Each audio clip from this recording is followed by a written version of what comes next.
Welcome to our Bucky Call for this weekend, February 7th. It's 8:01, pretty close to our appointed time, Mountain Time, for our call to begin. I've got messages out to a couple of folks, but here we are, the core. We're ready to start our evening. Lee, how are you feeling and what do you anticipate for today? I'm feeling quite well. You have to unmute. You have to unmute. You have to unmute. I'm feeling quite well and waiting for this meeting because the meeting on Wednesday was phenomenal. I really enjoyed it.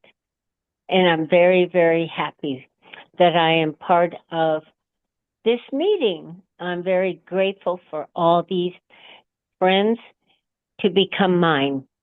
And thank you for inviting me. Fred, how are you feeling? And what do you want to take away? Thank you, Lee. That was indeed a good meeting on Wednesday. I've produced a PDF with the definition of memory in a system. So maybe Steve can send it out with Wednesday call. I can put it in the chat, but that's a wrong call. Yeah, I think the definition of memory is quite important. And I've reviewed videos I've been through quite a while ago, videos from 2008 and 2011, but I've been through them in 2015 to 18, from Leonard Susskind, the physicist, the top-notch physicist of string theory, I believe, who did a series of videos at Stanford for vulgarization of physics, something like the essentials of physics, what everybody should know. And the first lectures of these two series of videos is about how do we observe and define the laws of nature. And he starts from very simple things, and that's where he spent quite a bit of time explaining memories in the system and what time is. And let's imagine that time is going, instead of being continuous or nearly continuous at Planck scale, but let's say time is like a beat, passes at a moment, and let's say it passes every second. And the definition of memory is that a system with no a memoryless system is that the system can operate with whatever happens at time t. No need for there's no need for knowledge of what happened before or what happened after. And what happened after could happen when you have a system that does, for instance, compression of images, and the algorithm not only knows what happened before in order to anticipate what's coming up, but also has that sort of cheat and looks ahead, has a peek ahead of what's coming up in order to adjust the compression algorithm. So a memoryless system is a system that knows what to do with only the information provided to it at t. No need to know t minus 1 or t plus 1. That's all I want to say. And let's hope I learn a little bit something today. So, Steve, how are you feeling today, and what is your desired takeaway? You muted, Steve. Yeah, thank you. I feel a little bit better because Joe has joined us. Joe, Lee, and Fred have given their greetings and expectations for today. And we'll be reviewing some of that in a minute. How are you feeling, and what do you anticipate for today?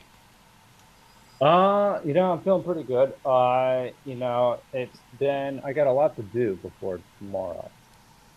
I will say that, and it's going to be a little bit of a long day. But I got a lot.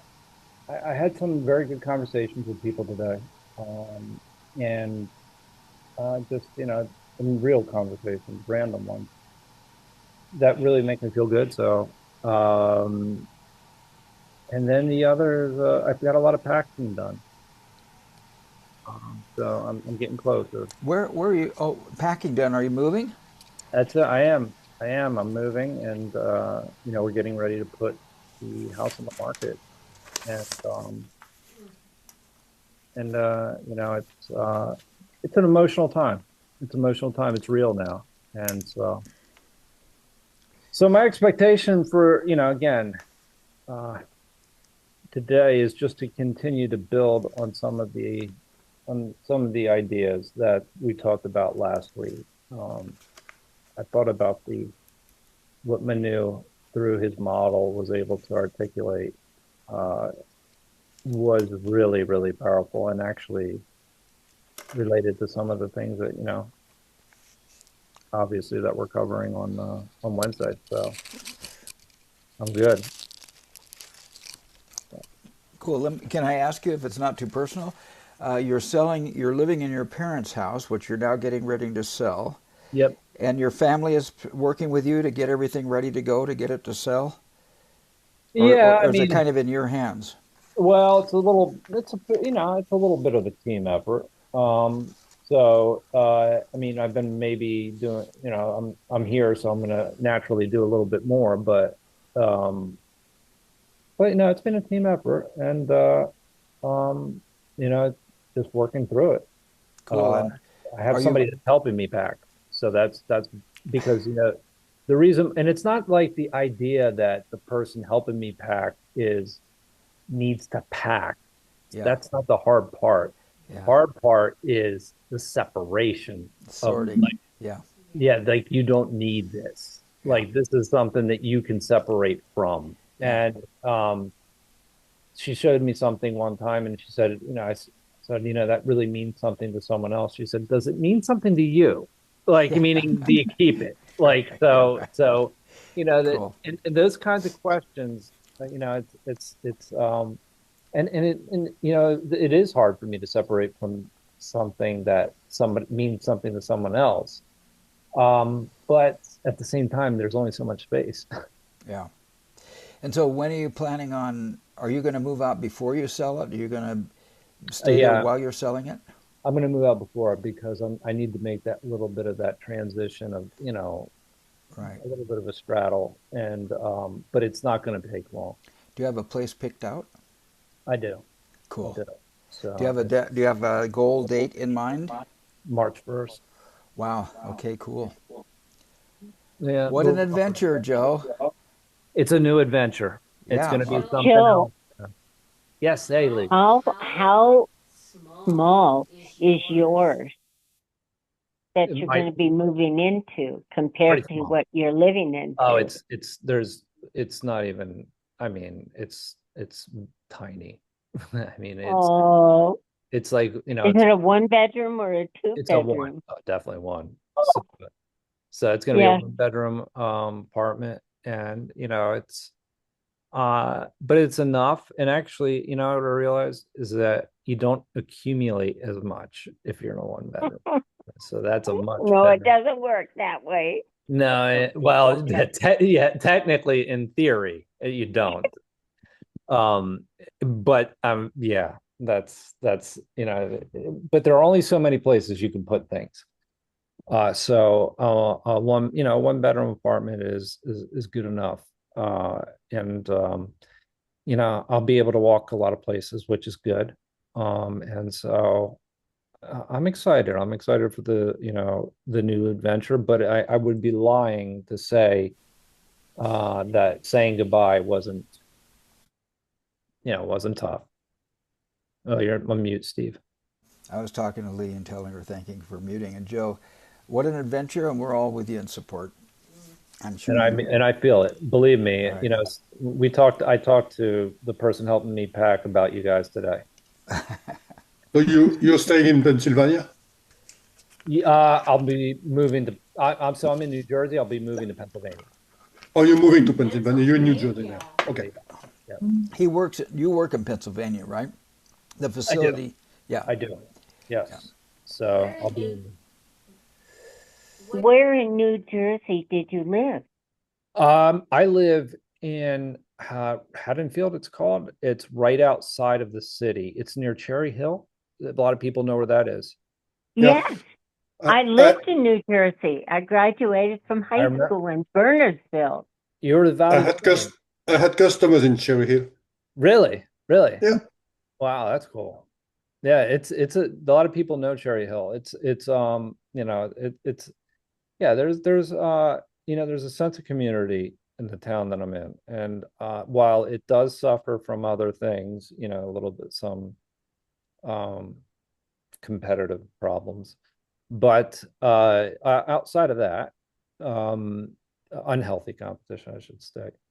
But outside of that, there is, everybody hurts, and you walk, everybody knows each other, and that's good and bad. But there's an element of it's a you know it'll it'll have its place in my heart.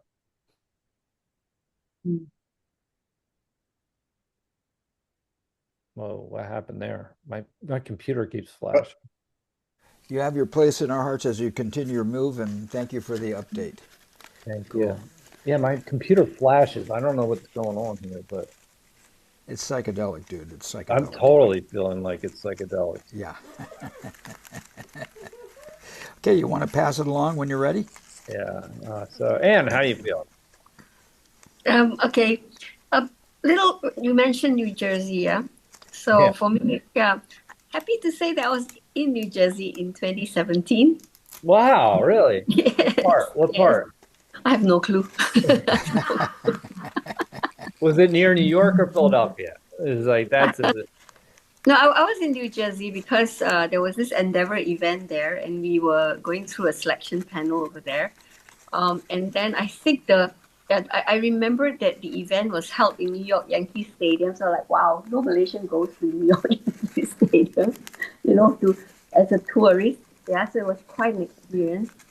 And I think the team was playing that evening, so we got to watch from way up high. So that was pretty cool. But I just it's in your neighborhood. I don't know which part of it, but yeah. yeah, when the aliens were coming, like they were said that, there was a bunch of unidentified aircraft over, our area in particular, and everybody's like, well, why would they show up in New Jersey? Mm. Yeah, it's like that intergalactic travel just to come to New Jersey, and it's like that's why they said it's not real. Yeah. Now, wait a minute. New Jersey is the Garden State. That's true. Yeah, well, Frank Sinatra liked it, and Frankie Valli likes it, so.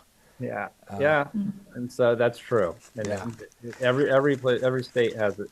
Everything's beautiful. Everything's got its beautiful part. Yeah. And just so for today's meeting, I managed to catch the video on Elon Musk talking about. So thank you very much for sharing. Talking about the solar energy, and what he's doing with SpaceX, and then I managed to catch the circles as well, the video on circles. Yeah, that's really cool. I have to get all these to the teachers and the students, because we never looked at. I think if I'd seen or learned math from such a big picture space, I might have more interest in it than the stupid circles I had to learn with the radius and the an area and whatever else. So anyway, so thank you very much for all the videos, and there are a few others I want to catch up on as well. I started watching the four phases of water, but I'm halfway with that one. And yeah, so thank you so much. So Lee, how do you feel, and what is? So Richard is next, and Okay, Richard. Richard, how do you feel, and what is your takeaway today? What would you like to take away today? Well, I guess I'd like to get on the bandwagon right now. If everybody says I've been to New Jersey, No, you're more than welcome to stay with me, Richard. so I've been to New Jersey at Monmouth University for an evening, and that's where I met John Nash and his wife. Oh, wow, that's huge. Yeah, wow. And it was only a matter of a few months later that they died in the car crash. I remember that summer. Yeah. John Nash. Beautiful mind. the movie Beautiful Mind. Yeah, the Nash equilibrium, the cooperative games. Right. Yeah. No, it's huge. So anyway, that's I That had is to get cool. That is cool. on that bandwagon. That's a good way to get on as with a Nobel Prize winner. That, that's pretty. What was the context, may I ask? Yeah, actually, it had to do with suicide prevention, Really? and a woman, Alice Malmoon. Anyway, her brother died by suicide in university, and she set up a university type support group, and they were having an annual meeting type conference, and I was coming back to Calgary from Washington, D.C., from meetings that I had on the national strategy there. And so I rerouted my trip home so I could go through New Jersey and then on to Calgary. Yeah. Well, So that's pretty cool. so it was like one night in New Jersey was Like Bangkok, yeah. yeah, and it wasn't like John Denver singing about one night in Toledo that was felt like a lifetime. Yeah. Uh, yeah, there he is. It's yeah, it was really quite a moving sort of evening to be able to meet him and his wife, and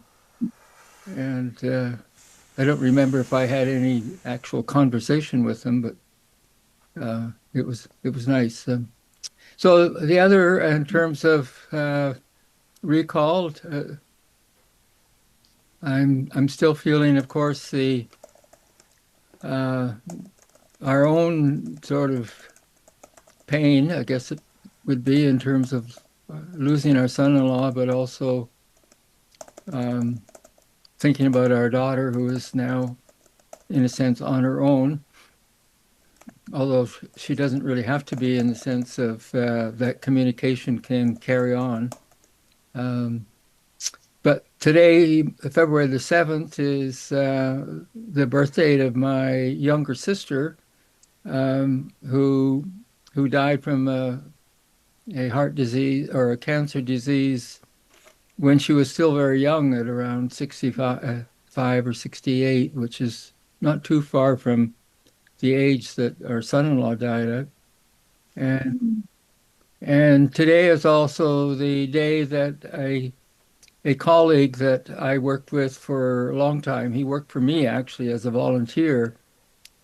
He was a former geologist, school teacher, gay man who spent an awful lot of his life advocating for changes in the educational system and so forth. And he died on this day in 2018. So it's and I continue to meet with some of his friends who have birthday sort of events almost every month now, and that's been good. It's makes you kind of feel connected. And so yeah, I continue to want to learn more from Bucky and Amy's writings, and I just spent some time this morning with one of the colleagues that comes in from Germany into the TrimTab group, Strupi, and he really works with all of these models with strings and straw sort of tubes, and he can really put and beads. He works with beads as well, and puts all of these kinds of shapes that we've been talking about together in different kinds of ways. And so he's a real hands-on, learn through experience type of person. So I spent 3 hours with some of his animations and activities today. And it reminded me, again, thinking about Amy, that when Fuller's 100th anniversary birthday was celebrated in San Diego in 1995, I was able to go, and I was able to spend a morning workshop with Amy, and what she did in terms of all the adults that were in the room is that she had us, in a sense, engaged in an adult kindergarten, and worked with all these models and could touch and feel them and work with her instructions. So this is a night to remember that time period as well. So I continue to really quite excited to keep learning from what I was reading in her book quite a few years ago now, and now can learn through the colleagueship of everybody else and our respective thinkings and angles of looking at things. So that's what I want to get out of it, is to continue to get more. So Fred, you've gone? Yes. Yeah. So back to Steve. Pass it on to Steve, yes. Yeah. Thank you. Okay, well, just really wonderful to see everybody here and see life continuing to be such an amazing experience. I'll just share that over the this last week or so, I've been perplexed by this icosahedron and the different aspects of our reading, and of course we've got, this is the icosahedron from the book. We're going to be reading in a different little place, but I've been focusing on different patterns of icosahedra, especially looking at this Dymaxion map. I actually cut this thing out, and I've been trying to put the sucker together. And I got to tell you that this had to take Bucky quite a while, because he had to dissect these he had to dissect some of these triangles in some amazing ways in order to come up with this little thing and make it happen. And I've been sitting here trying to, it's a little bit foggy, but it's not really important anyway. But man, there are some weird parts here where he chops out in order to make Australia, Australia, in order to make Antarctica, Antarctica, and in order to, in fact, I think Iceland was a problem too, or Greenland. Yeah, Iceland, Greenland down over here. Iceland is a problem. It's right on the border and it wraps around. This has been a real challenge. But along with that, we had, I've worked with this pattern as well. And then I even found a really cool pattern that I think is profoundly found. I'm going to turn off my, oops. I want to turn that back on and turn this off to stop blurring the background. But like this little guy right here with the pentagon on the top and the bottom and then the triangles off to each side. So I've been kind of looking at what all this means and then pondering back to a couple years ago when Manu shared with us how to build an icosahedron, and he sent us this little pattern right here. And then I ended up showing that if you cut out the hexagons, that guy forms an icosahedron. I do believe this is the icosahedron model, and that's the one he often showed. It's this guy right here.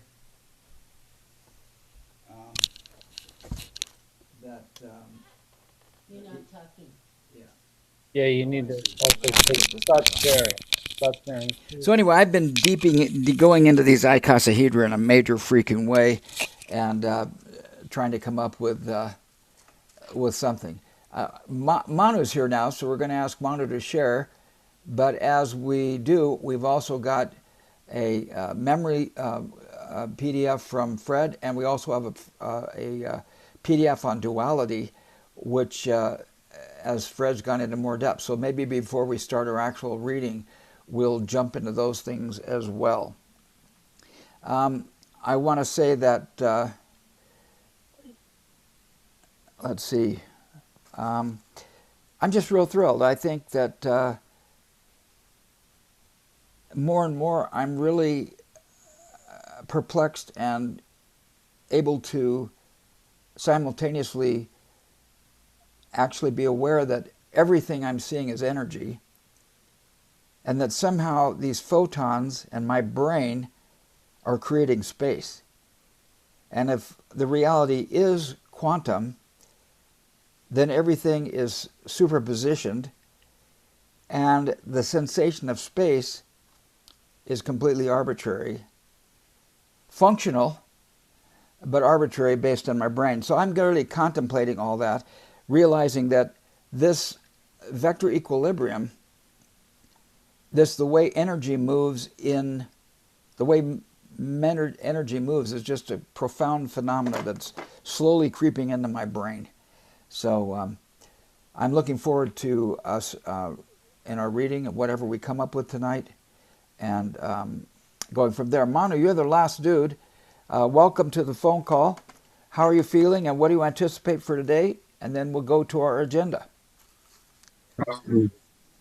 Sorry, just now that I'm waking up, I'm feeling emergent, and I just want to jump on what you are saying. I mean, I got into you telling about some very interesting things, so I'm just happy to be there, and I expect the best of this of the outcomes of this meeting. Really good. Okay. So, did you want to say something? Or you're just waving, Lee. I'm just waving. Okay, cool. Fred, I was going to turn it over to you anyway. We've got 2 PDFs from you, one on memoryless systems, one on duality. Yes. It seems to me the memoryless systems might be the first one to tackle. What do you think, and where do you want to go from here? I want to show the. Well, I'm going to show it. Okay.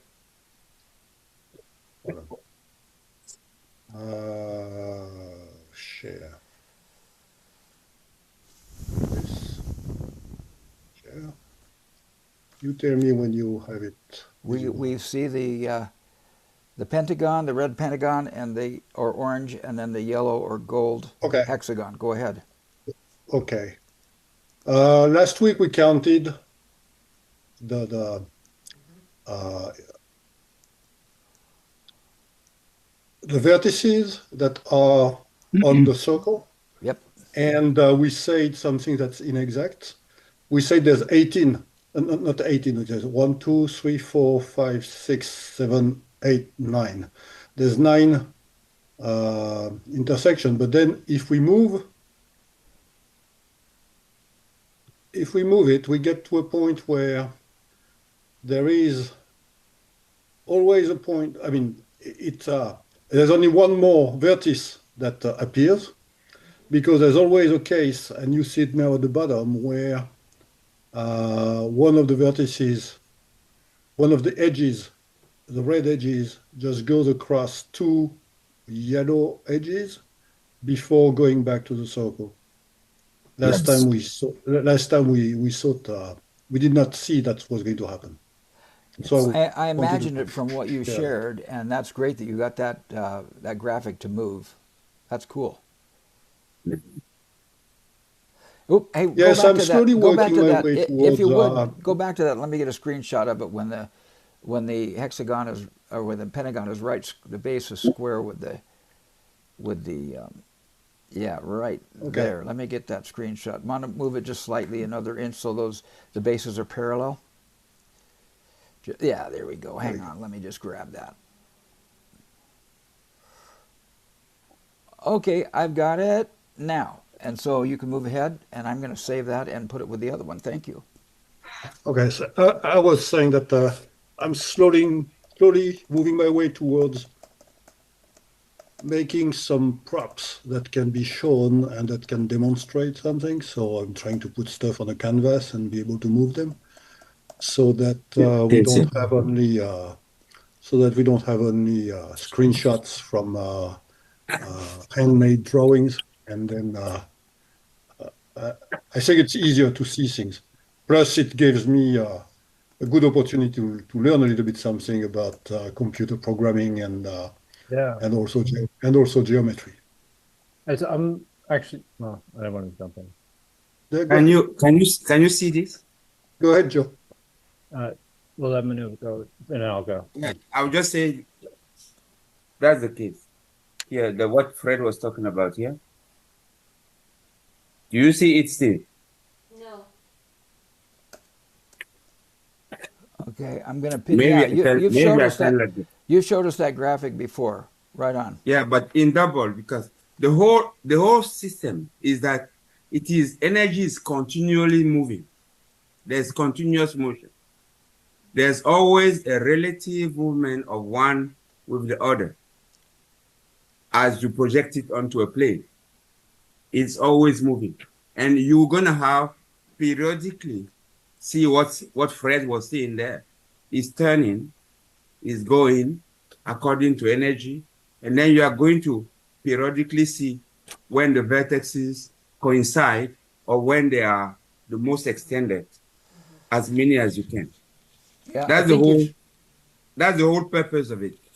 Yeah, hold that thing up again. I think you've shared that before, but I'd like to move it up just a little bit higher, please. I showed one, but right. Well, I have many. This is another one. I'm sure you do. Well, hold that other one up next to it. Okay, hang on then. I'll just get a picture of this. Hang on. Can you move it a little bit higher? Okay, that's good. All right, I've got it. Okay. Cool.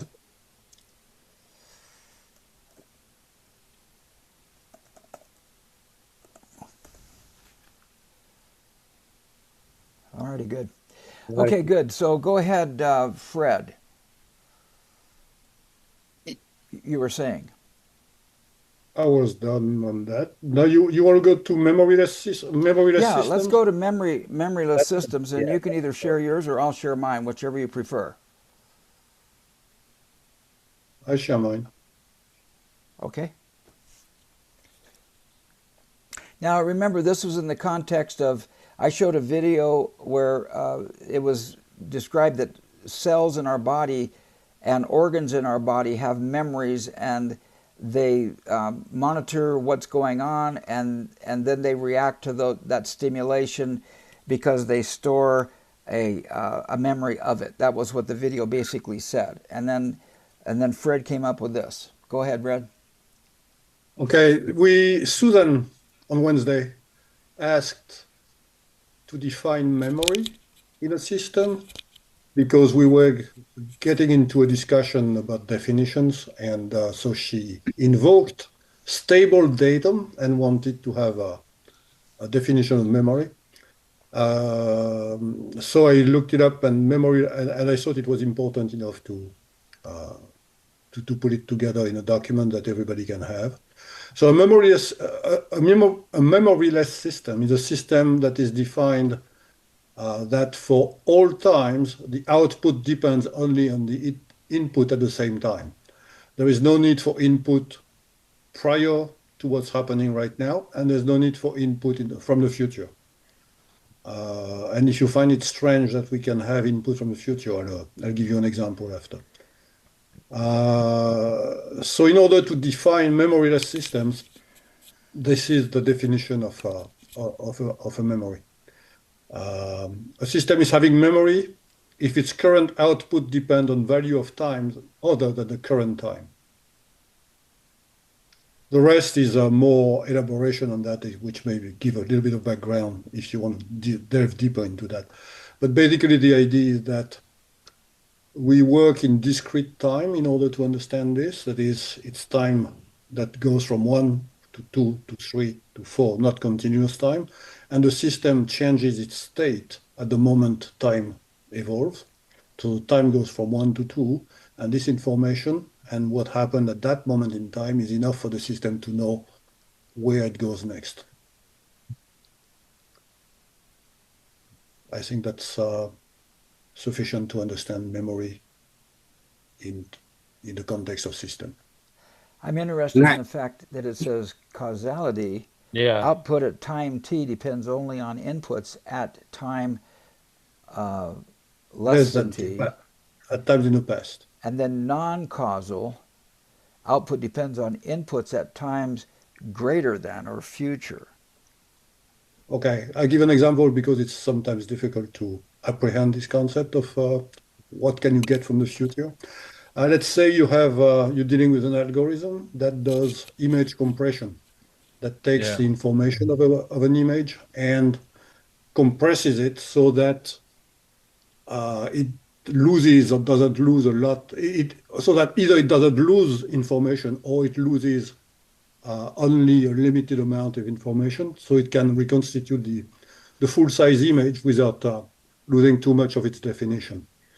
This type of algorithms not only they read the image in sequence, so they use what they have already acquired from the image and they compress that information in order to make it less bulky. Most of these highly optimized algorithms also have a peak in the future. That is, they're looking ahead to see if the structure of the image is the same as what happened in the past. And if it is, they can keep going on the same way they compress. And if it is not, they adjust the way the information, the data is compressed. So looking ahead in the future would be like this: have a peek in the future of what will happen in the next steps in order to adjust what you're doing right now. Okay. Can I? Hello. Yeah, go ahead. So these are definitions. Okay, before you start, Manu, hey, Fred, could you just move that up slightly so we can get the bottom line on that PDF? There we go. There we go, because that's pretty important right there. Key point, under standard signal processing definition, non-causal systems always have memory. To me, that seems kind of arbitrary. A causal system just reacts in the moment to whatever's happening in the moment. That's considered a causality or a causal system. And a non-causal system always has memory. That's what I'm reading there. Is that right, Fred? Yes. Yeah, cool. Okay, I'm complete. Any other comments on this PDF? Manu, go right ahead. Okay. Thanks, Fred, for this contribution. But I think there is a way to understand it a lot, I hope, simpler. By going from principles. Let me say let me explicit what I want to say. The first principle that I know is energy flows. Energy always flows. If energy flows and energy always flows, it means it flows from one event to another, from one point to another. So that is the causality. That is a system, a minimal system. Flow, input, output. Now, the second thing that it has is that a lot of system has what you call a feedback loop. Yes. That is also an elementary, for example, notation of what you call, for example, a transistor. Feedback loop. Now, if you have a feedback loop, it means that part of the information of the result, of the output, is coming back to you in a certain way. If it comes back to you, that is defining what you call a cycle. It has gone out from the source, out, and then around to come to you, back to you. That is a cycle. We not yet talk about time. Mm. When is cycle? I disagree. Okay. Let me continue. So I disagree. Well, I don't think you should continue because this is not a memory in the system. This is taking us elsewhere. Well, it is going somewhere. Oh, I disagree strongly with you then. Okay. if that stopped me, I really disagree strongly, should, because that is engineering. I'm an engineer. Please finish. Okay. So if that's engineering, I'm an engineer. I speak with certain authority on that one. So, okay, right. So if it loops and come back to you, it defines a cycle. That is a marker. At what moment does the feedback reaches you? The feedback reaches you at t plus 1. Hold on. The feedback reaches you at t plus 1 in the future. That is, you talk about t plus 1. Hold on. When that time comes, you do not have this memory. You just have this feedback as an input. It doesn't add memory to the system. Fred cannot. Okay. It adds input. Okay. So this is the first feedback to me. I call it a cycle. I had no notion of time at that point. If it happened to me, in a life, I have no notion of time. Now, when it happened to me twice, I have counted. So I have 2 cycles. You're assuming you have. No, Fred, you're interrupting me. You're assuming you have memory of what happened. Okay, before. I don't share anymore, please. I'm not talking. No, Fred, let him finish his conversation. But we cannot go on incorrect reasoning. Well, if I'm going to propose a system, the system has more than one element, and he's just proposing different elements of the system. And then when he's done, we can put it together and see if there's a consensus, or if Manu's intuition is just his own intuition.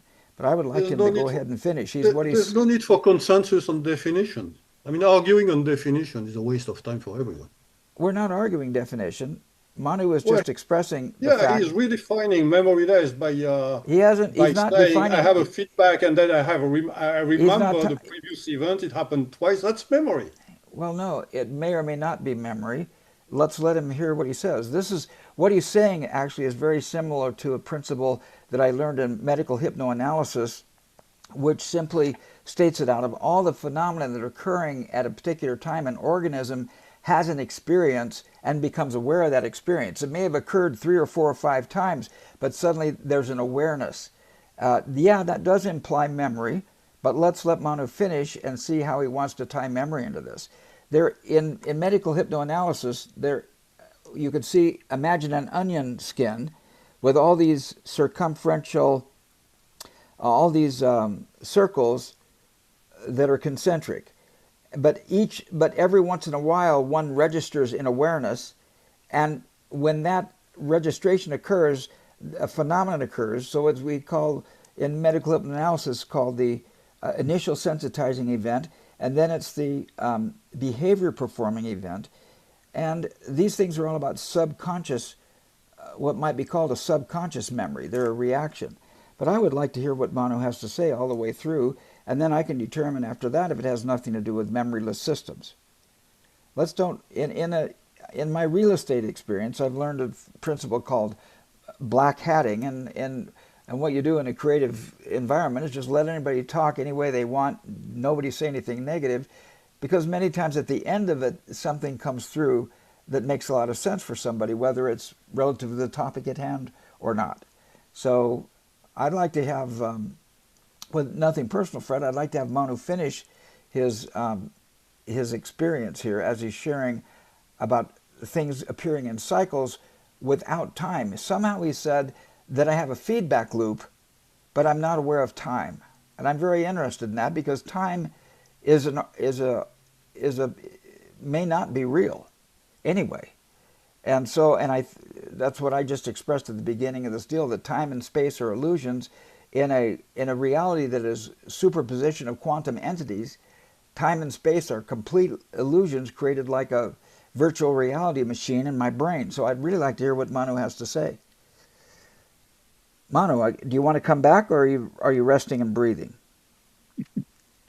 And if you're resting and breathing, I want to come back saying something. I want to set something here clear. Okay. Fred has been insulting me. He wrote, I've come 26 minutes late. We started this. No, hold on. Manu. Just Yes, like I I'm interrupted really, Fred. I'm really Manu, involved here. I'm going to mute you if you don't let me talk. In this conversation, no one is to take anything personally. Please don't take anything personally. He has not been insulting you. Manu, It's written that I've come 26 minutes late. He doesn't know the sacrifice that I do. It's 5 o'clock listen, in the morning. you are taking it Okay, personally. for 10 years, I've been doing this. You know, for somebody who ran away from the meeting and please. came back and say that to me is insulting. Take a big breath, I'm please. really upset here. I understand you're upset. I'm really upset because I make a lot of sacrifice for this call. Yeah. Fred, you sleep properly and well. Okay? I have to cut my sleep at 4 o'clock? Yeah. For years, for what? Yes. It is 5 o'clock in the morning here in Cape Town. Nobody fucking cares about that. You want to show up on time. Show up on time. Hold it. Well, We care about that, Fred. It's great to have ground rules. You guys are gonna have to. I can't hear you, Manu, because I muted both you and Fred because there's too much going on here. And if you need to, take a big deep breath. Do not take anything personally. Fred, don't take anything personally. Manu, do not take anything personally. But let's make a rule that if I'm speaking, Fred doesn't interrupt me all the time. I don't do that to him. I believe that's a good ground rule. He interrupts me and he says that I'm telling bullshit. He says that I'm going all the direction. No, that is enough. Everybody has an opinion. But we do have a ground rule here. It's like a Native American circle. You have a talking stick. And we just assume that if you're sharing, you get to share and nobody should interrupt. Exactly. Okay, good. Fred, you're okay with that ground rule, right? Please go along with that. If someone's talking, we're going to pretend like everybody's on mute until somebody is, until they're complete, or unless there is a point of order or a point of information, point of clarification that needs to come out. But we don't want to interrupt anybody's thought. Are you okay with that, Fred? Okay, I don't want to interrupt your thought either. So, Manu, do you want to continue? Okay, I want to continue for the benefit of others. If certain don't like it, they can shut up as a sometimes shut up for things. There's no shutting up. I have so far that you're sitting there and something comes back to you. You call that a cycle, and as yet there is no notation of time. It's just a feedback loop without time. That's where we got. Now you were making a next point. All right. My next point is that when the feedback loop comes, when you have the same information the second time, now you have a marker. Okay. Then you can call a unit of something time. That you have marked it and you can call it time. It was never fundamentally as the system was functioning over there. Okay. Okay. Now I've even lost completely, the flow of what I wanted to say. And this was just an introduction. Okay, so I've got it so far that I'm an entity, and suddenly I become aware that something has come back to me. And, yes. But I have no sense of time yet. But when it comes back to me again, then that creates a marker, because now I have a memory that's been validated by a second experience, is the way I'm hearing you say this. Okay. So, therefore, my point was that what I call a structure, that is a four-dimensional stuff, has a memory, and always a memory. A four-dimensional structure has memory. Yes, because information back loops all the time. It closes all the time in circle. Whether you talk about stress or whatever, information goes from one point to the other, goes on and doesn't go away completely. It is convergent. It is, how will I call it? It is concave. And so how do you get from the second time that an experience occurs and there's a marker set up, so now time begins, how do we get from that marker, that second experience, to 4D? How do we get to there? Because it happens again. Okay, so then there's a third time and then there's a fourth time. Yeah, listen to me. When you have when you have a boundary, that was one direction. That was one dimension. When you have a flow in and out, this is a second dimension. That is a system. Now, when it's feedback, is a third dimension. When it's feedback again, is the fourth, around. So that's the third experience.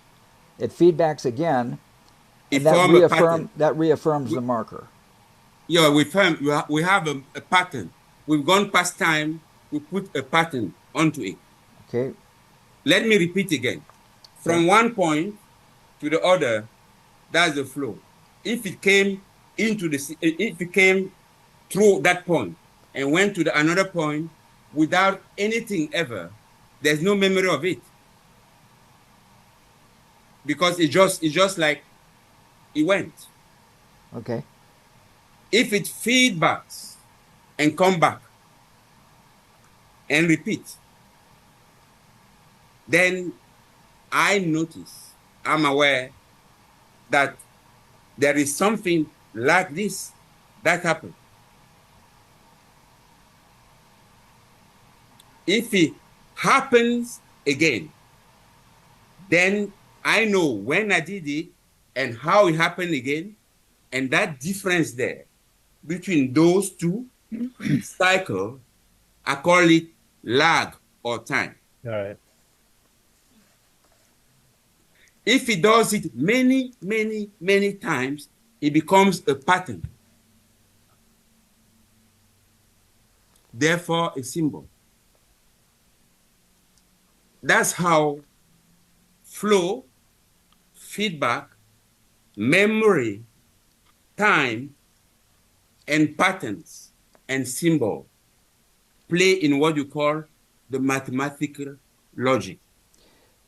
And if you study engineering, that is the base of it. Okay. Or systems. When does memory occur? Memory occurs when, pattern is memory, basically. Okay, pattern is memory. So the third time it happens, it confirms the first marker. A pattern is now occurring. We have time, we have lag, and now we have memory. You had lag first. The first was lag. Okay, the first was lag. Knew, yes, the first was lag. All I knew is that something happened, it came back, something came back to me. Say, for example, I see somebody going out, and then all of a sudden, next time, somebody's knocking at my door. Something has happened. Okay. Fred wants to, or Richard wants to talk. Okay, I'm through, please. Thank you. Well, have you finished your model? Yes. Okay, well, good then. Richard. Yeah, I guess it brings me back to the whole principle of dialogue, Bohmian dialogue. Right. And I appreciate what Fred was sharing in terms of the document on memory, and to help us, make get some kind of sense out of it for ourselves. And Manu said, I think I can sort of present this in a simpler way. And that's what's important is to have the dialogue then come in from, say, another angle or another perspective. What I wished didn't happen, and that is to exercise one's authority from a particular dimension and put it out as the authority, as opposed to, in a dialogue, putting it out as to the knowledge or the perspective of where someone comes from. And then the rest of us can also dialogue as to, well, gee, that's really helped, and I now have a better understanding. Or we might say that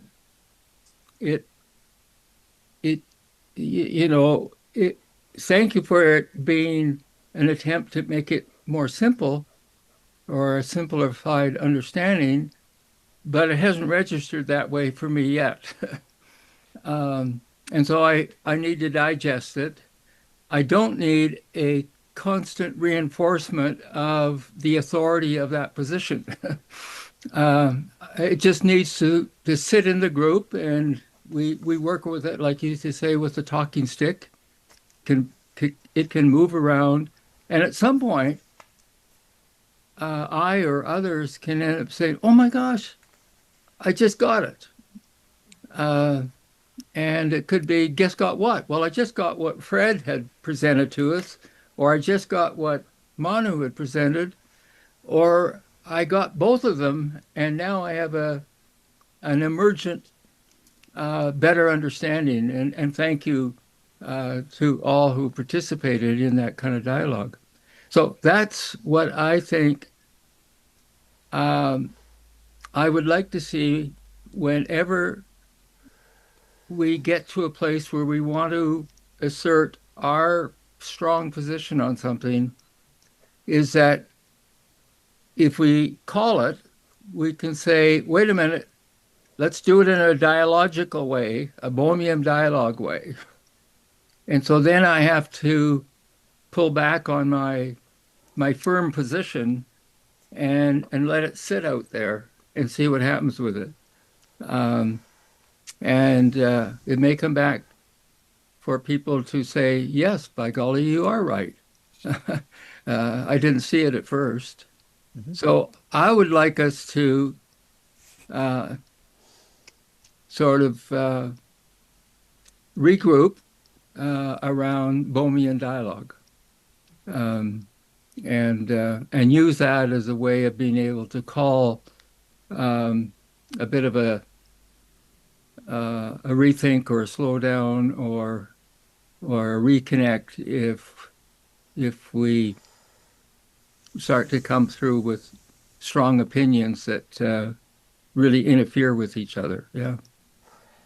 Okay, so what I'm hearing you say, Richard, is that the Bohmian dialogue is a way to express the talking stick in words. In other words, if there's a talking stick, the guy who has the talking stick gets to talk, and everybody else gets to listen. Yeah. And if we want to change the rules, we can change the rules. But I prefer that too. The way I see this, from my point of view, is that Fred's presentation and Manu's presentation are like the poles on a topology discussion, right? In other words, how the hell is a donut and a coffee cup the same freaking thing? And you can prove that it's not by measuring its dimensions, but when you're in topology, dimensions don't make a difference. And I think, Fred, I love the idea of having a definition. In other words, if we're going to proceed from this point on, we do need to get some consensus about what a memory is. If we're going to talk about memory, what a memory is. If there's an opposing idea, we can hold it out there. I'm an intelligent person. I can hold 2 or 3 ideas in my frame of reference, while I agree that one is the more helpful stance in the particular moment. And I think Manu sharing is very topological, and Manu is stating that memory occurs on the third feedback, no, the second feedback or the third experience. When on the third experience, which is the second feedback, a pattern occurs, and that's where memory occurs. And topologically, I want to ponder those ideas and not get rid of them. It goes. I just saw a video tonight about the fact that time is totally is totally a fabrication of neurons. And that, and what Manu is saying goes right along with that. I could play that. It's a short video. I could play it, but so I'm calling, and I'm just calling for peace and mutual understanding. And Fred and Manu are both posting over here. I'm not sure where to go because I can't take the time to do it. Are there any other comments? Anne has a comment. Good. Thank you, Anne. And Manu has his hand up after that too. So good. Okay, this is me putting some sense into for myself, right? Because when we started off looking at the memoryless system and a system and one with memory, I think we were talking about systems, right? And yes, Fred, I completely get it that you can have repeated things repeating and not have memory. So I'm looking backwards at the old calculator that we used to have, right from the very beginning. We could calculate, but there's no memory in it. Today, all calculators, they can remember your calculations before, and you can recall backwards, and you can delete and go back to it, right? So you can repeat and not have memory. So that would be on systems. And yeah, the other one is, yes, naturally occurring is we see patterns. I just shared something with you that happened with my granddaughter. My husband took her out to the carport, and they saw a lizard on the wall, up there, and so she got very excited to see a lizard. She picks out small things like birds and, even the really tiny movements and all that, she picks them up. So the lizard was there. But you know what? The next day, 2 days later, we took her outside, and she's looking up at the wall again. There's no repeat, huh? There's no even feedback loop for her. she remembers the lizard on that wall. And she kept pointing at it. She can't talk yet. She's pointing at the wall, but there's no lizard there, But she remembered the lizard. I'm just like 1 year, 2 months. That's it. So the way the brain functions, sometimes it just goes beyond anything that we can define, So it didn't quite fit in. In fact, look, there's none. You only saw it once, But that's the point. But anyway, thank you so much, though. I know, Manu, you're reminding us what it takes to remember. But I think what we were talking about from Fred's side was systems, and systems can have repeat. It can repeat, and it doesn't need to have memory. So because you're talking about algorithm and so on. Yeah. So I just want to put it out there. Does that help? Cool. I'm not sure who was next with their hand raised. Joe, did you have your hand raised? Yeah, I did. It's just basically kind of repeat exactly what I said in the chat. Versus causal versus non-causal, and I think that's the best way to kind of break this down. Essentially, memoryless systems, always have cause, and the non-causals always have memory, because there's a certain degree of inference that is going on. So, if something doesn't have a cause, what am I doing? Like, I'm inferring about something. So I see where both perspectives were being offered here, where one is definitely, kind of being focused more on the mechanical aspects, and then what the dependencies are for that. And the other one is showing what the importance of storage is. Yeah, I mean, the only thing I'll make a comment of, I think Stevie, handled it well. I think that I have full faith that everybody in here is a really good person, so that it'll work out. And and that's so that's enough. I think that we can move on from there. Cool. Manu, do you have you want to say something? Go ahead.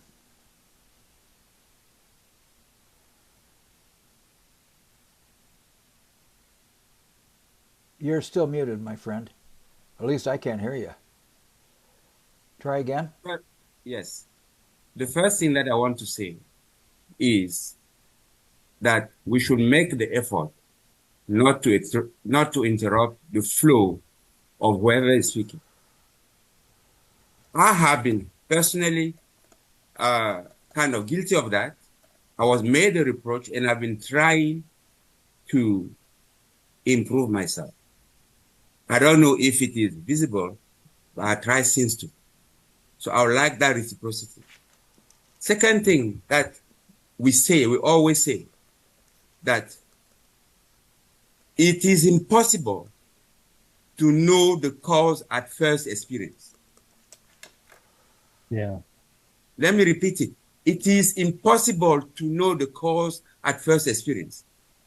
The cause is always in sinus of the set of events. That is, it is hidden. When I say sign, it means it is hidden. We see our experience is a projection of some event that happened, and that is projected into our space of vision for us to see it. So there is no time there. You can do whatever you want. There is no time. Time and memory are grandchildren of the experience, of the feedback loop. Whatever you want, you can define the mathematics that you want.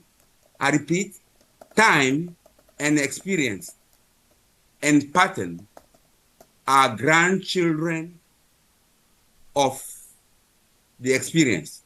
And what I mean by experience is the elementary circuit of space, of boundary, space, flow, in, out, and around.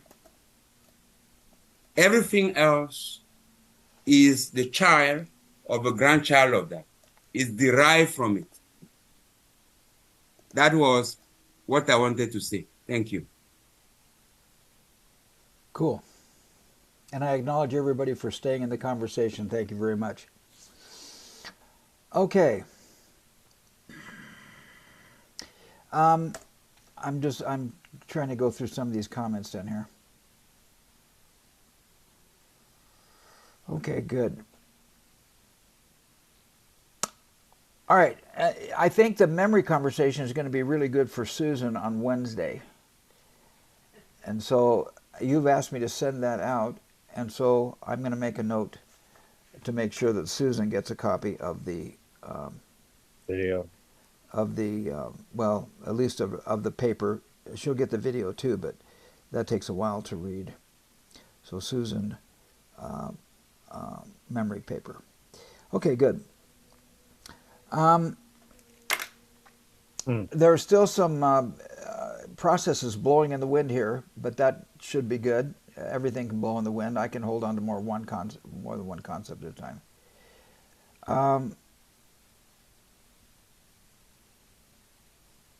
Okay. I think, Fred, you repeated that all classical systems, the memory of feedback, classical systems don't have memory. So that's cool. Basically, all classical mechanics processes are memoryless. And then I bring up this concept of morphogenics. So, okay, it's memoryless, yet some energies evolve into things. And which is interesting to me because that seems to me to take some memory to evolve. Manu, you have your hand up. You're muted. Okay, good. All right, so let's, if everybody's complete with that so far, let's go to the next thing. Fred, go ahead, and then Joe. There is a conflation between memory of the system and memory of the observer. And this is absolutely important to make the distinctions between the two. Okay. A system can receive a feedback and act on it as an input at time t+1 without having to remember or have any notion of what happened prior or what will happen after. Okay. A system can create patterns without any knowledge of the pattern that is creating.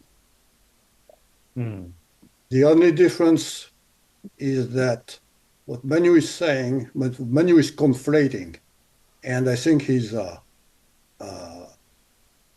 missing the point there is that he has memory. He can see a pattern. He can identify a causality. That doesn't mean the system has any of that. Yeah, I What agree. we are defining here is memory in a system or memoryless systems. Observers don't matter. So Yeah. unless we can make the difference between that, there's no way we can understand what's going on. I got that same sensibility. So, Manu, I'm going to talk about you just for a second. It's interesting because I've been doing Vipassana meditation for the last 40 years. I've done 35 of these 10-day meditations. And Vipassana, the word Vipassana actually means experiencing the truth the way it really is. And so the question is, how essential is this? How essential is the observer in the process? Mm. And I agree with you, Fred, that a system can evolve into a pattern without having any memory. I think that's logical. But in terms of me as an observer, it's essential for me to have my experience of reality in spite of the definition someone might give me. And that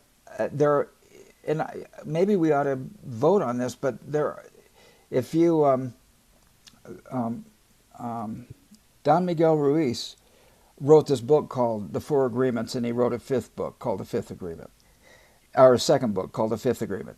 The 5 agreements are, number 1, I'm going to be impeccable with my word, which to me means if I feel something or believe something or there's something to be done or I did something, I'm going to talk about it. Now I have a rule off of that, and that is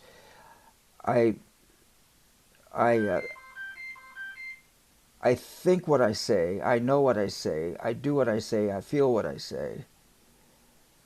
I'm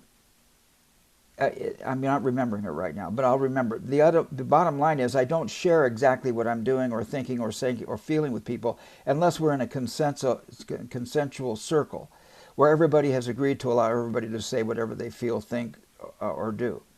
So that's where the talking stick comes in. That's where this conversation goes on, and that's how I hold each of you as sacred and solemn friends, and where hopefully I get to say whatever I think, feel, say, or do, and you guys can do the same. And of course, there's a level of appropriateness. But the first thing is be impeccable with my word. The second thing is don't take anything personally. And I think maybe that's something that could be practiced here better. And I want to say to Manu, I was going to hold this till my takeaway, but Manu, I want to say I really do acknowledge you as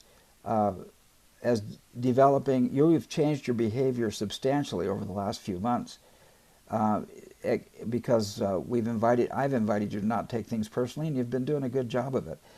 You've waited. You've not interrupted. You've really made some good behavioral changes, Manu. You mentioned that about self-improvement. I want to reaffirm for you. I was going to wait and do it at the takeaway, but I thought I'm on this rant, so it's important right now. So the second rule is don't take anything personally. The third rule is don't make any assumptions. And this is really critical because if I'm listening to somebody say something, I can't assume what they're going to say or what they've said. I just allow them to say whatever they want to say. And the fourth rule is I do the best I can. The fifth rule is doubt everything, including oneself. Mm. And I think that's a powerful rule.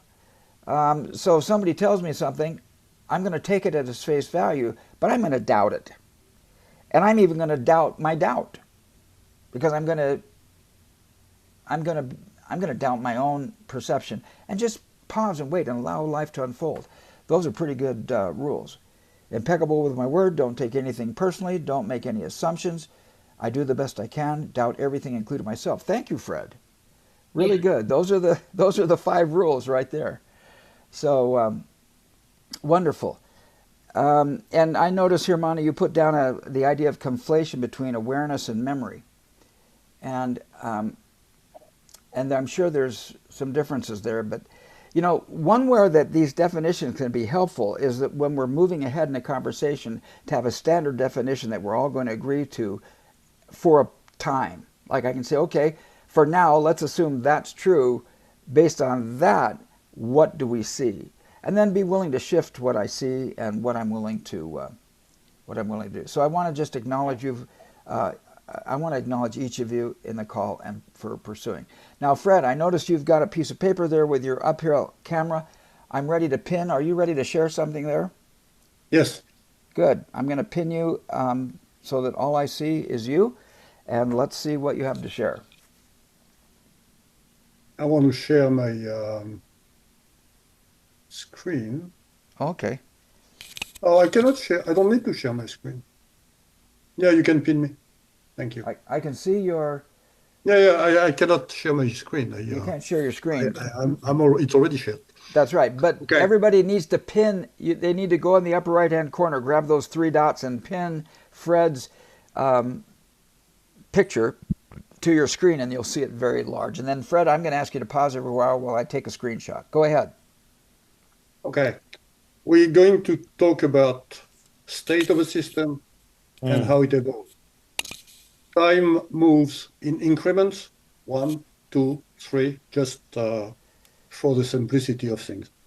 Okay. First system, we can make the simplest one, not very interesting, but the simplest one is, this is my system. And as time goes by, it goes from this state to that state. Can you see it? Yes. Yeah. So nothing very interesting, nothing moves, but that's a system. And I think that Manu might call that a cycle. Do you think that's do you call that a cycle? It's not a cycle. It's a change of phase, change of state. A change of state. The system at the time passes goes from that state to that state. Okay. So this system is not very interesting because nothing happens. So let's make one a little bit more complicated. And now we have two states. And the law of physics says that we go from that state to this state, and that state to this state. That means if we start at this state, we stay at this state. If we start at this one, we stay at the other one. So now we have a system that's still not very interesting, but we have 2 states that are visible. Let's make one that is a little bit more interesting. We still have 2 states. And what happens now is that if at time equal t, I am at this state, I change to that state. If at times t, I am at that state, I will change back to the other one. Interesting. Now we have an oscillator. We can call it a cycle, but that's an oscillator. As time passes by, it goes from one state to the next and back. Still no memory, still no awareness. This state doesn't know what happens next, doesn't know what happens before. All it knows is that as time passes by, it changes state and back. So the observer sees a pattern. The system has no notion of any of that. At any moment in this system, I know the future and I know the past. I know where I come from, and I know where I'm going. So for the observer, it's a cycle. I was going to say predict, but predict is a very tricky word. I can know what will happen next. I can sort of predict the future, but there are circumstances where the future is not predictable in a prediction, in a good prediction definition sense. So let's not go there. Let's make another type of systems. Now we have 3 states, 1, 2, and 3 states. And I can go from this here to that state. Once I'm in that state, I am in this state. And then next time I go there. Now I've lost knowledge of the past. Not memory. The system doesn't have memory. It still knows what it has to do next as time passes, but it has no memory of what happened before. As an observer, I have also lost the notion of what happened before. Because if I am in this state, I know, I cannot say, if I am in this state here, I cannot say I came from here or I came from there. I have a notion of the future. I can say where I'm going next, but I have lost a notion of the past. And then we can imagine different systems, like dice, and we can go from 1 to 2 to 3, 4, 5, 6. We can go from 1 to 2, 2 to 6, 6 to 1, and 5 goes to 4 and back, and 3 stays at 3. That's another system. It creates a pattern, it repeats on a certain modulo, which is the least common denominator of these numbers. So it has a more interesting, more complicated pattern. And no memory yet, right? Still no memory. Yeah. Still no memory. It has memory of the past and memory of the future, but still has no memory of. It has memory of the past. It knows where it comes from and it knows where it's going, or at least the observer can, but the system doesn't need any memory to operate. Right. And cycle and repeat. Okay, that's all I wanted to say. It can get very, very complicated if we go. That's a deep rabbit hole we can go there. So that's what I wanted to say. There is no need for this. One more thing, because I see Manu is going to take the stick. You have to have time. Time is defined as going from one state to another state. If you have no time, you cannot deduce anything.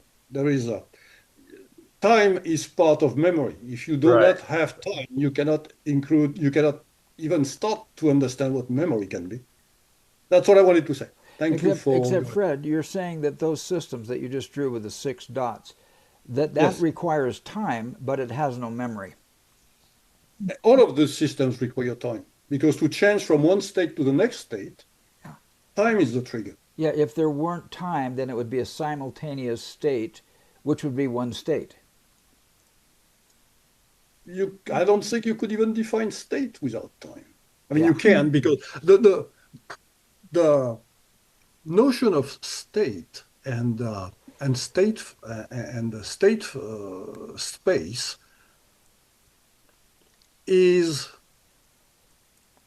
designed to remove time from a system in order to understand it better.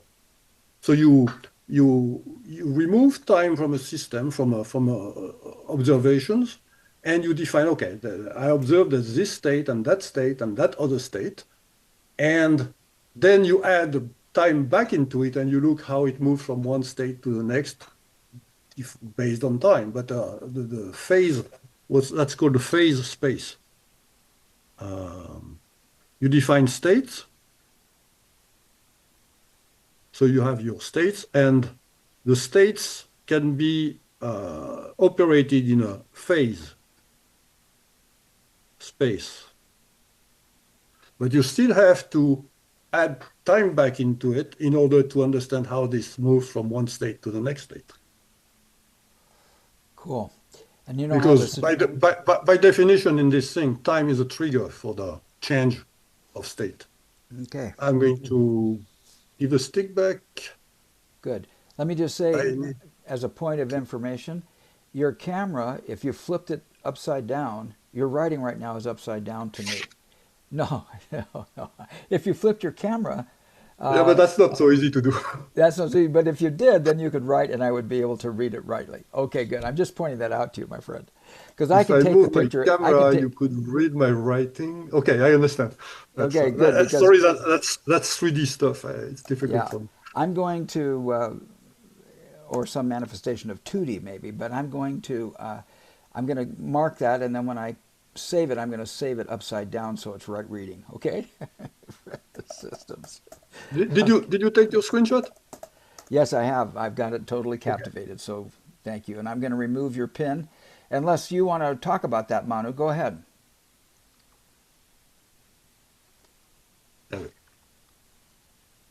Let me again say something. Okay. That might appear aside, but to me is fundamental.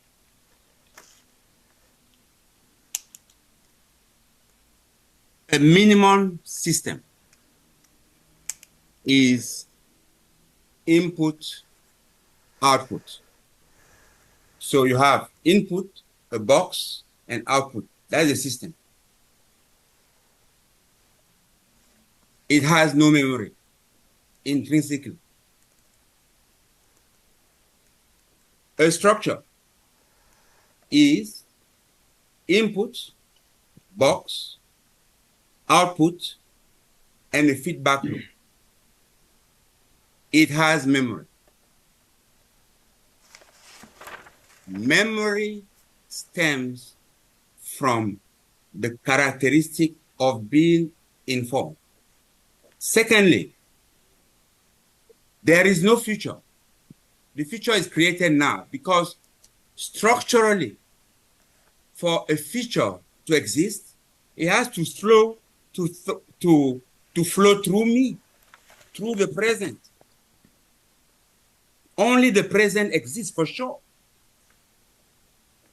The past is a memory, is a pattern that is stored. Universe is eternally regenerative. So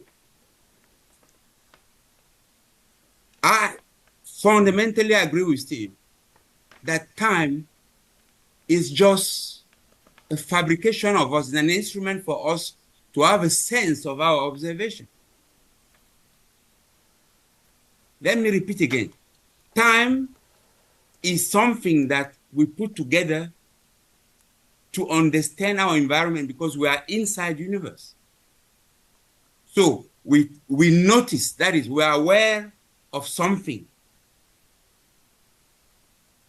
And then we're still in universe. We still are in universe. And then we see it again. The again is a logical expression. Then we make a relationship. And then when it appears the third time, then we say, okay, this appeared. And this one appeared after this one. Is it equal? Is the waiting, I don't want to use the time, the waiting that we had between the two cycles the same as we waited between the time when we're aware that we are and then we observe that stuff. So it can never be fundamental. And what Fred was presenting, it was talking at time here, time there, time there, time there. That knocks it out in terms of principle. So to me, there's a confusion between system and structure. A structure has all vertices that link together. You cannot take two vertices that don't have link on a structure. The whole system is stable. That is, the total energy resultant is zero. It is locked into something that is structure. That is, call it stable. Although you can talk about unstable structure locally in terms of the shapes. That was my contribution. I'm through. Cool. Richard, do you have your hand up? Yeah, I just want to continue in the spirit of the dialogue, and what I get out of the Bohmian Dialog is the idea that when someone presents something, we hold space for that. Whether I understand it or I don't understand it fully, or whether I agree or disagree, I hold space for that to be there. And if someone wants to say something different, I guess, or even counter, we do it in the spirit of, I want that other space to be held. I want it to be held not to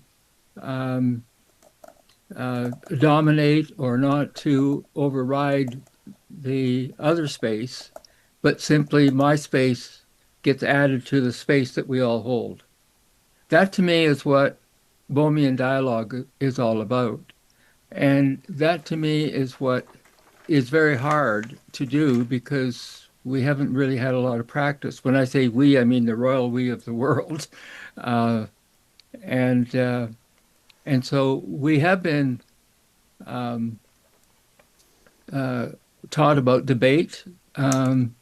We have been taught about um, the binary of right and wrong, or correct and incorrect.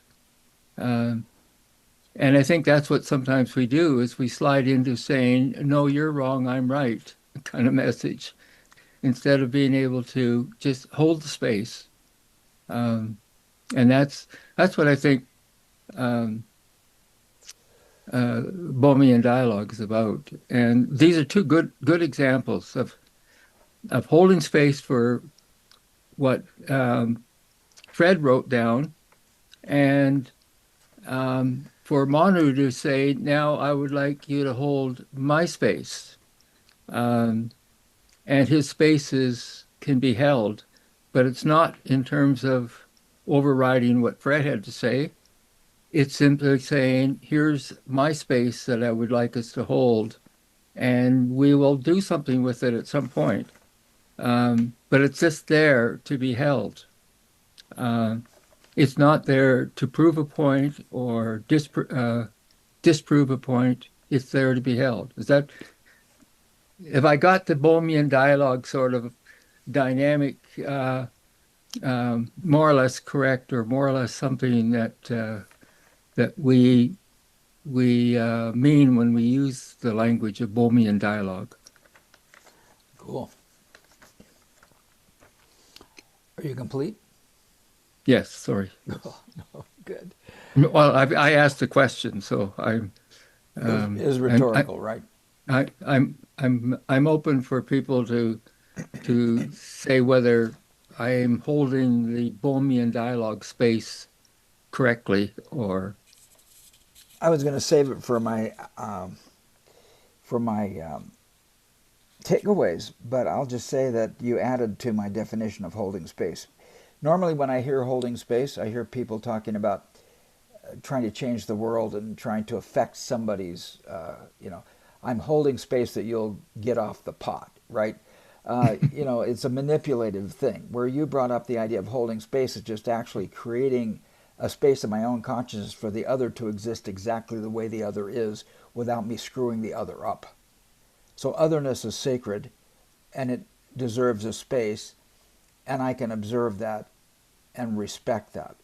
So to me, you gave me a really good redefinition of holding space, and I appreciated that very much. I hope I got the gist of your comment.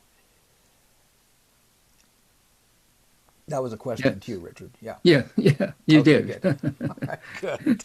Any other comments or questions? Yeah, Okay, what? Joe, go ahead. No, I mean, just to make a quick one. The best way to actually, I think to engage is obviously, there's an element of ethics that always exists. But as far as dialogue goes, I think a genuine inquiry as to why somebody thinks the way they do. I mean, and so, and that's really kind of getting to know the individual.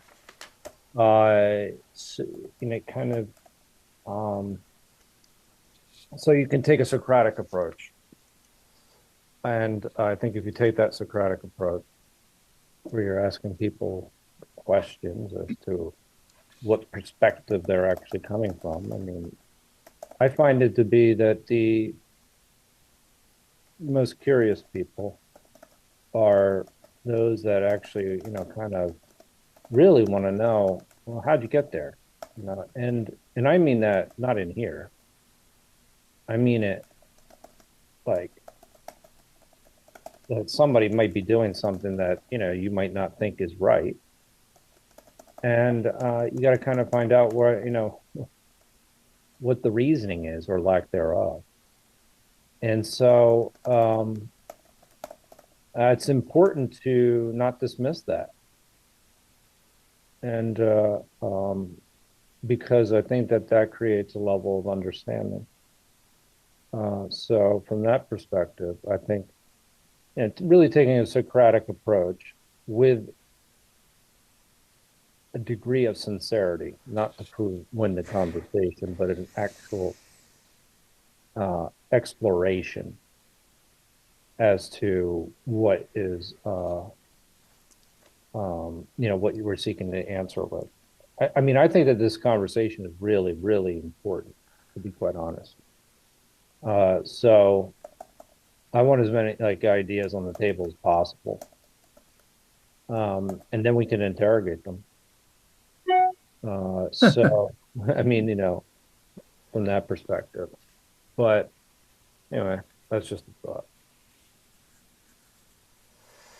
Cool. You complete? Yeah, I mean, there's a whole approach to dialectics that we could take here, but this is not a it's not a philosophy class either. So I mean, at the same time. So I mean, yeah. I mean, we could always have a meeting about the meetings, but I think I think there are enough of those. Cool. You complete? Yeah, I'm good. Good. Lee, go ahead and unmute. Go for it. I have confusion.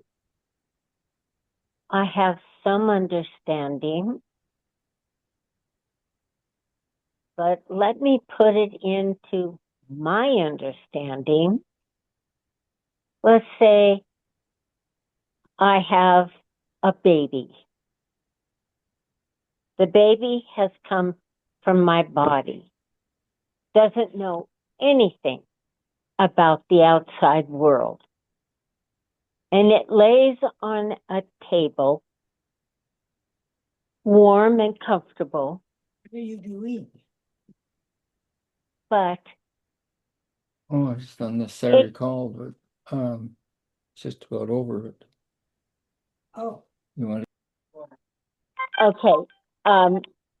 But what happens is that baby never gets a chance to return or go around in a circle or oval or whatever, cannot return to my inside of my belly.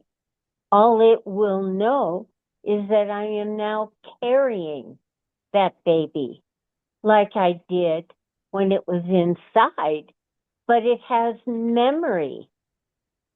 And that has been proven that that baby does have memory. And I consider that time. Time that that baby spent in my belly for 9 months, got accustomed to me carrying him or her around, and then sending it out into a world in confusion. It has no idea why it was taken from the womb, but it's now beginning to know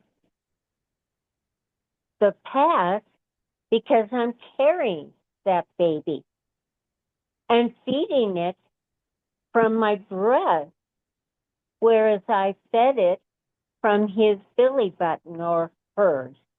And so, in essence, there is time going around in circles, even at that time. And why isn't there time? Why is somebody saying there is nothing but no time? There is. There's got to be time. That'll go to you, Steve. That question. I'm through. Okay, cool. Okay, wonderful. It's 9:40. It's probably time for takeaways. Any other comments about the conversation, any conversation before we go to takeaways? Okay, great. Let's go for takeaways. And you've been here tonight. We're certainly grateful that you made it with no grandmother duties. How are you feeling tonight? What are you taking away?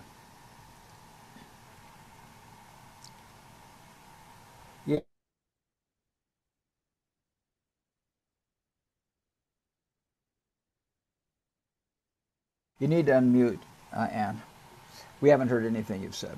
Okay. Thank you. I think there's so much to take away from the word memory. It's just very often we just take it for granted, yeah. And I think that there are a lot of things actually established through science, like some things are generally a human construct. I think coming back to this, it'll be time, right? Whether we call it lag, whether we call it time, literally we are the ones who came up with the construct of it. So Lee, that's just to put it out there, yeah. And then some people said, I remember that the discussions we've had, time being the fourth dimension. At the same time, it's not in other definitions of it, etc. Now, the takeaways every week. I just want to share with you how far I've come and how much I have to do now in order to get people to come on board with wherever we are going. You know how the whole thing of like with Bucky, all of us here understand what it takes, what it means to whatever we do is for 100% humanity, yeah, for the good of humanity, 100% of the time, right? So when you want to work on getting this to the kids and to really open them up, and you have a way to do it with the team here, I'm able to see how to apply it, right? And but there's so many people want to push it back into a box, yeah. So I just want to share that was what was going through my mind as we were discussing all these things about it is so big, right? It's so big, and the reality of the world is beyond what we can imagine, and definitely it's not in the books, right? But so many people, they're adults. It's not the children. The children are open. They're open to us opening, the thing to the universe for them. But it's the adults who keep wanting to push it back into the box. Yeah, so I think in many ways, all of you who have been with Bucky for the longest time, you've experienced that. So maybe next week, I would love to find out how each of you cope with some of these experiences that you've had with people trying to push it back into the box, But thank you so much. And Steve, for holding space for all of us. Grateful.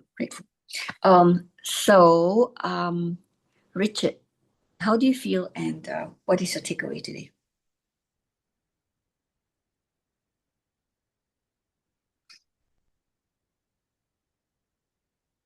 Hey, Richard, you're on mute too. We're also kind and we're muting it ourselves to avoid background noise. Thank you. Thank you. No, I'm feeling good. It's invigorating, and for me, it's always holding space for not only myself but also for others is always interesting. And I'm going to try and give you an example of what we're thinking about for next week right now, because I was experimenting with AI questions that had to do with the quantum city innovation at the University of Calgary and the indigenous strategy that they've developed. And they got to a point where they basically said, we agree to operate on two canoes or two pathways, but they didn't really talk about integrating and braiding the best of the both in order to give advantage that either one couldn't get all by itself. And so I put this kind of dialogue question to the AI, and it came back with some answers about how this integration could happen. And my interest was taking it to the university and see whether we could engage in a dialogue, a Bohmian dialogue process, to see what these two sides really had to say and whether or not there's any braiding or interweaving possibility. So I wasn't trying to put a particular position to the university for them to agree or disagree. So I brought this idea to a colleague at the university just this week, and it's interesting. He's a person who is a South Asian, came here as a immigrant, has a Buddhist kind of background and philosophy. And as soon as I kind of put my idea out there, he immediately responded with, "I don't think the university system or structure um, would appreciate this or wouldn't go along." And and to me, that's the pushback that uh, as soon as you put out a new idea or a different idea, you run the risk of the other side saying, "Oh, that won't work," or "We didn't used to do it that way," or "My history says we do it this way." Instead of holding space for that and let it unfold a little bit further.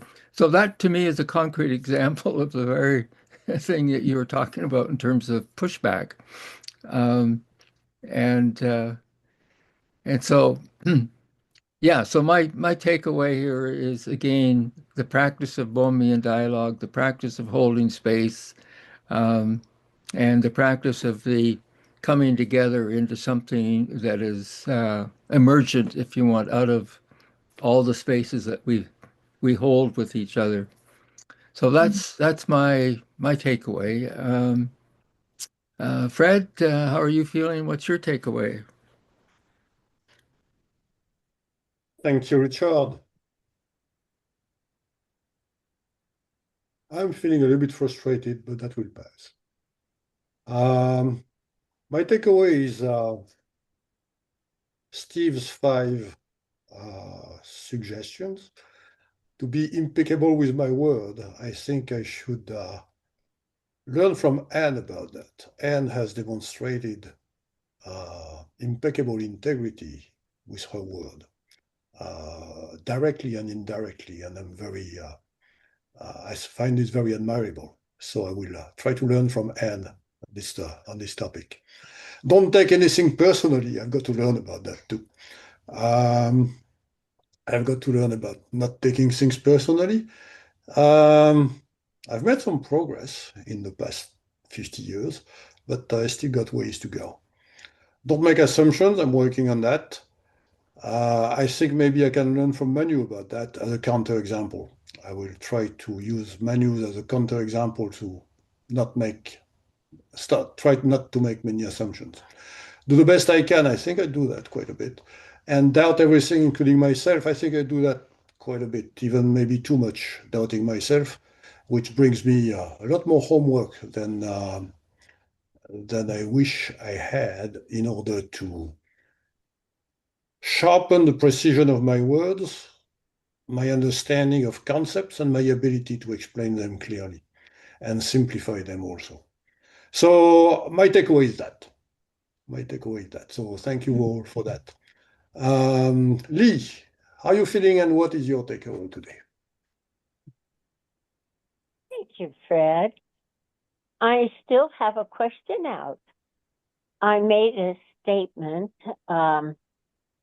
It was more of a question than a statement of the knowledge of a baby within my belly knowing a home for 9 months and then being flushed out and thrown onto a cold table and everybody poking it and confused and frustrated.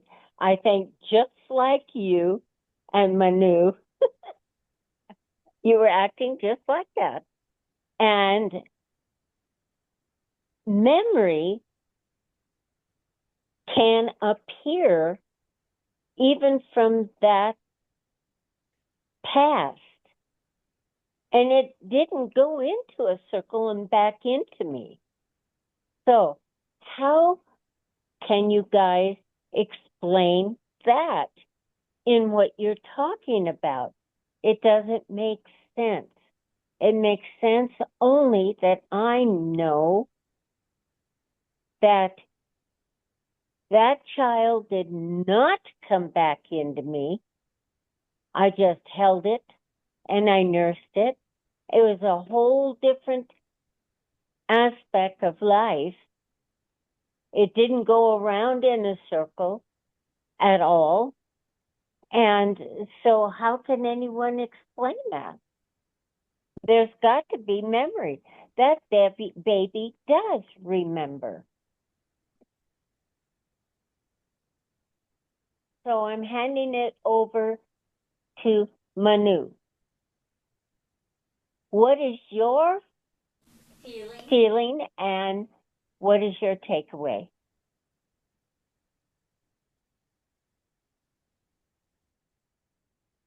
Oh, okay. I'm feeling much relaxed now, and I think that I can express more coherently, some of the things that I could say.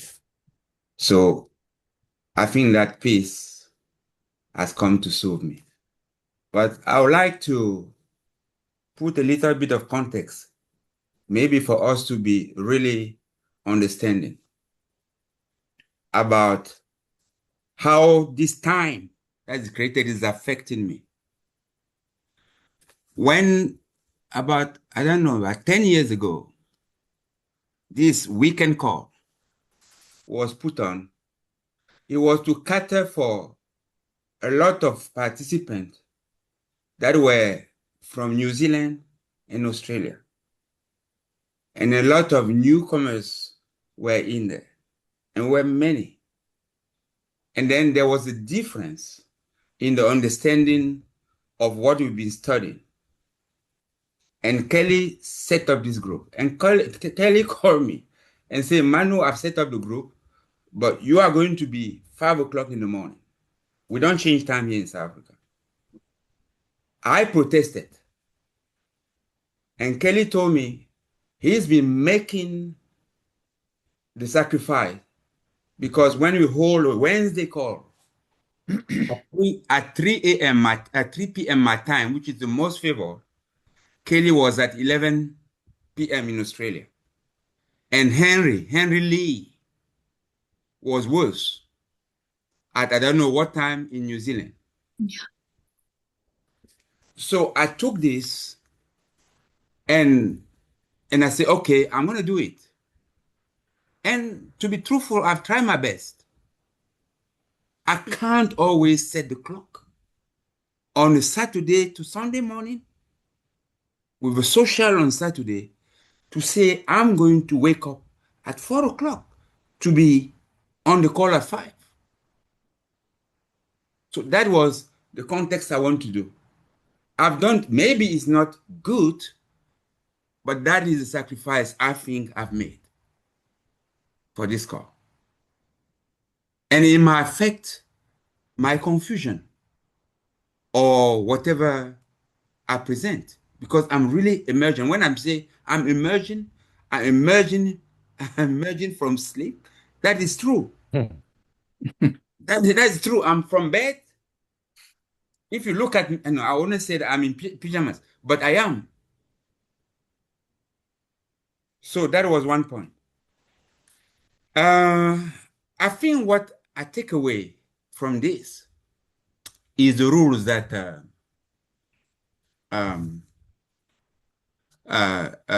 Steve put up, which I think is about space. It's about boundary, space, holding for a while, and then being pulsative. That is, pulsative is I play a role and then I wait for the other guy to play a role, and then either in form of rebutting or answering or doing things.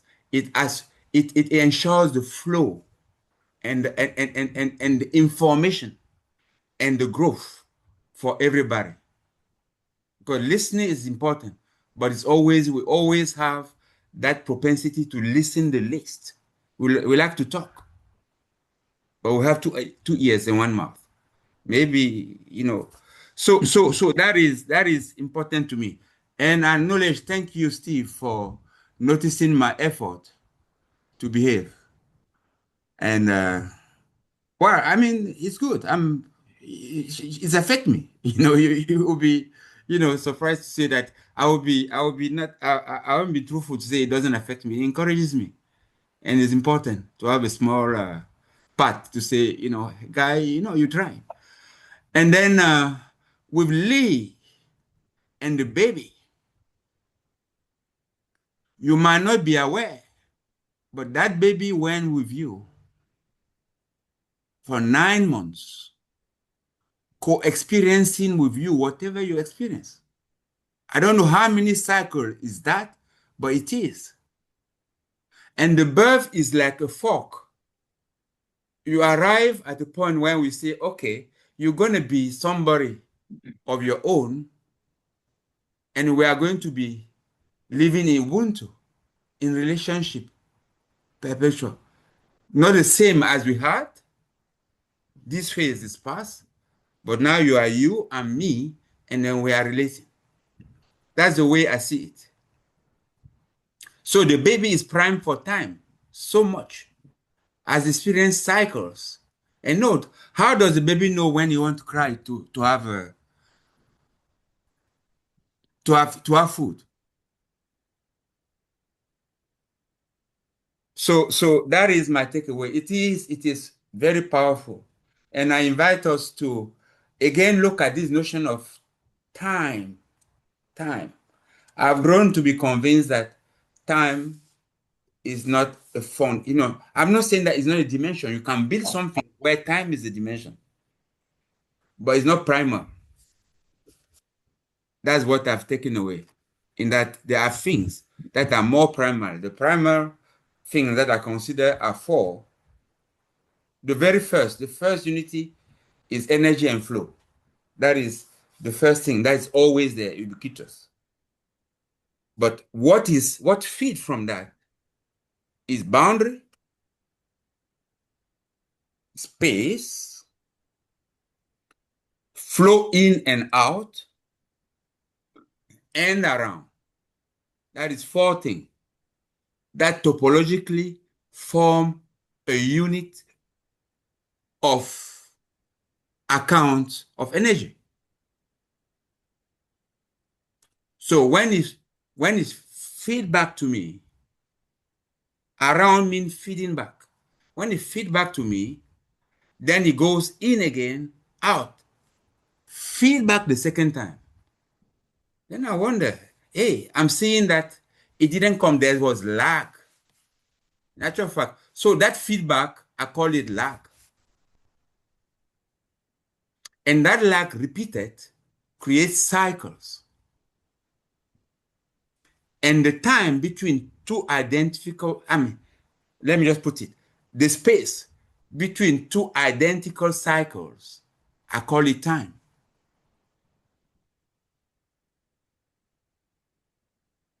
And that's it. So that's my understanding. Maybe, I'm not saying that we have to accept it, but we can ponder at least and consider how much it makes sense. I'm open to rebuttals. I'm open to challenges. I'm open to growth. I want to grow. I don't want to stay here the way I am. And this I learned from that. Time is not dimension. Let me put it, I learned it from Kelly. So it's not something that I've invented. The first person that poked me into that direction was Kelly. Time is not a dimension. And then I've done my own research and I've come to be convinced that it is. But it is not. Maybe it is. Let me know. So on that, I'm grateful and I'm thankful to you, Fred, that we don't have grudge. I don't have grudge. You don't have grudge. You said it. It is part of the tensegrity. Backward, forward. That we have, and then we hope to grow with. That's what I take away the most. And I'm grateful and thankful for everybody here. Sorry to have taken a little bit longer, but I've forgotten who's not. I think it's Joe. Joe, Yeah. how do you feel? Or What Fred, do you take? did Fred go? You've been. So it's just, is it Steve? No, I haven't Steve. been. I haven't been yet. Okay, Joe, how do you feel? What do you take away?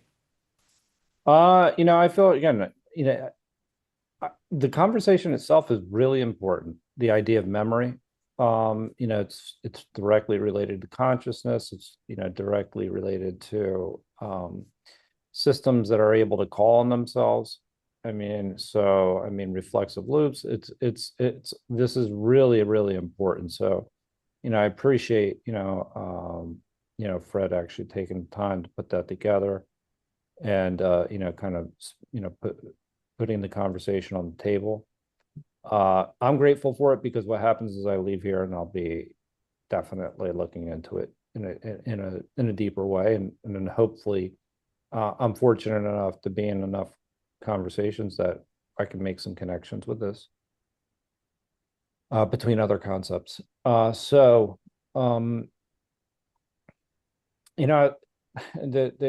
reason I'm not overly concerned is that sometimes I have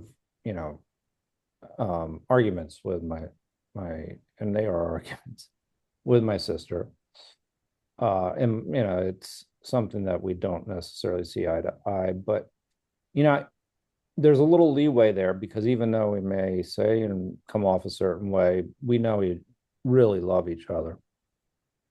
And so when we walk, that's why everybody's here, in a way that is really seeking to understand, and I believe that. Just because the way, and if that is the case, and I trust it is, then I'm not overly concerned about a little bit of back and forth. It's when people don't show up to learn, and it's when people are not necessarily sincere, and they that those types of conversations honestly need to be moderated. But that's why I'm glad that this doesn't. I think that we all identify with the work that everybody does here. Richard does a lot of good work with prevention, and everybody else. Everybody has a good heart and does a great work with what she does. And Steve, everybody. I'll just leave it with this. I appreciate you getting up at that time, Manu, because I'll tell you what it does. I sometimes I do have a lot of trouble getting up in the morning sometimes. But if I have an example like that, it makes it a hell of a lot easier. So, meaning that, if somebody else is going through it. So it's, and that's the reason you do the right thing, is because it has a way of manifesting itself, meaning multiplying. So I appreciate you getting up at that hour. I appreciate Fred putting together that document. And, again, especially looking at time, as far as, looking at memoryless systems, and I'm not going to go on too long here, versus memory systems, and how we look at how observing patterns and how patterns would work. Ultimately, you're going to ask a very deep question that I'm very much interested in. And that's how you learn. That's really what we're getting down to, is how you observe the patterns. And then what is it that actually allows you to observe the patterns? And time is part of that, obviously. And that's something that I have a little bit of my own framework, where I'm coming up with the ideas of, what is it, what is even learning? What is knowledge? What is information? What are these things that we're saying, the words that we're using, clearly defining the concepts. But the reason you do that is so that you can ask the question is, what does it mean to learn?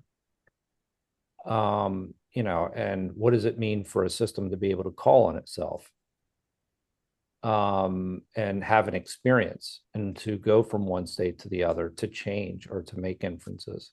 Anyway, I'm just going on here.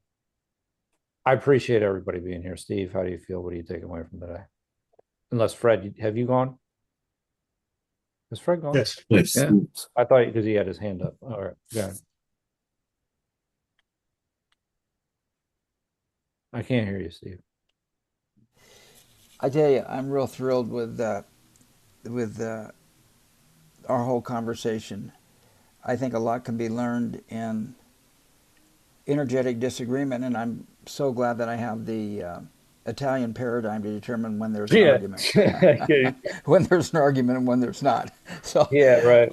although You guys are crossing any kind of threshold. that's exactly right. So anyway, I'm grateful for everybody here and for the sharing. And we have another paper to discuss on duality, which I'm very looking forward to. That's also Fred's contribution.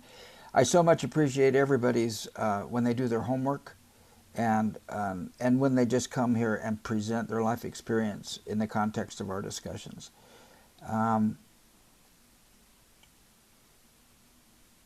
It would be wonderful if more people in the world could experience what we're experiencing here. Okay. See you all next week. Thanks, guys. I was expecting some sort of grandiose takeaway, but no. That's it. That's all. I'm just no, but humble. I'm in humble appreciation. There is the grandiose. There's one. Well, that's Steve footing to be prepared to come and present your life experience is risk-taking. No, it is. It is risk-taking. And I appreciate that. It's not everybody. I mean, conflict is born out of not being able to take risk when it's required. Yeah, totally. So that's why I love you all here. See you next week. Manu, I wanted to tell you that Wednesday I get up early, not 4 o'clock. I wouldn't be able to make it, but I do get up early for a 6 o'clock meeting. And so I understand where you come from. Thank you, Manu. I have a wife on Saturday, you know that? All the time. But Saturday is special. No, I'm serious. I know. I'm sorry. They affect your performance, whatever you want. If you go out, you will be late to go to sleep. That's the point. Everybody have a good night, man, or a good weekend up till